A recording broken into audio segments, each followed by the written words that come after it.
BA first semester political science का question paper हम solve कर रहे हैं।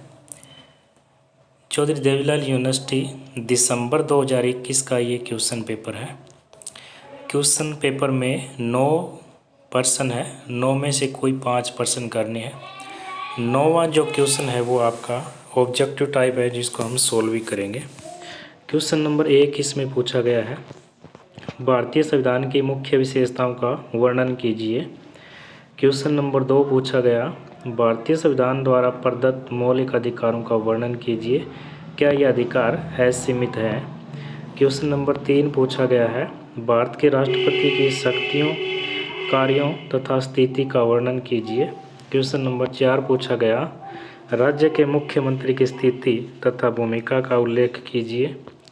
क्वेश्चन नंबर 5 पूछा गया है, लोकसभा अध्यक्ष के चुनाव एवं शक्तियों का वर्णन कीजिए।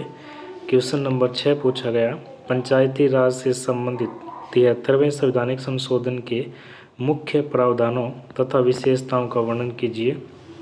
क्वेश्चन नंबर 7 पूछा गया है, भारत के सर्वोच्च न्यायालय के संगठन, क्षेत्राधिकार व स्थिति की विवेचना कीजिए।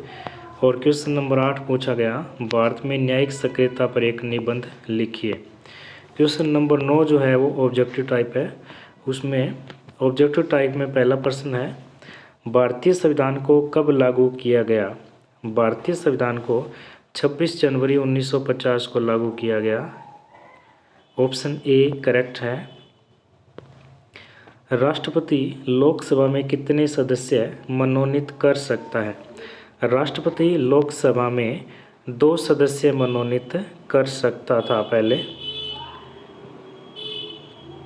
अब इसको हटा दिया गया है संशोधन के द्वारा। तो राष्ट्रपति लोकसभा में कितने सदस्य मनोनीत कर सकता है, इसका करेक्ट आंसर 2 आएगा, डी करेक्ट आंसर हो जाएगा। सर्वोच्च न्यायालय के न्यायाधीश कितने समय तक अपने पद पर रह सकते हैं। सर्वोच्च न्यायालय के न्यायाधीश अपने पद पर 65 वर्ष की उम्र तक रह सकते हैं। ऑप्शन सी जो है वो करेक्ट है। केंद्रीय मंत्रिमंडल किसके प्रति उत्तरदायी है। केंद्रीय मंत्रिमंडल संसद के प्रति उत्तरदायी है। करेक्ट आंसर हमारा बी हो जाएगा। संविधान के किस भाग में राज्य नीति के निर्देशक सिद्धांतों का वर्णन किया गया है। संविधान के चौथे भाग में राज्य नीति के निर्देशक सिद्धांतों का वर्णन किया गया है। ऑप्शन डी जो है वो करेक्ट हो जाएगा।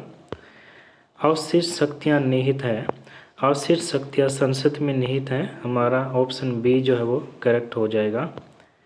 हरियाणा विधानसभा के सदस्यों की कुल संख्या है। हरियाणा विधानसभा के सदस्यों की कुल संख्या 90 है। ऑप्शन बी जो है वो करेक्ट हो जाएगा। राज्यसभा के सदस्यों का कार्यकाल है।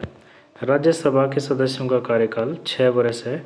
ऑप्शन ए जो है वो करेक्ट हो जाएगा।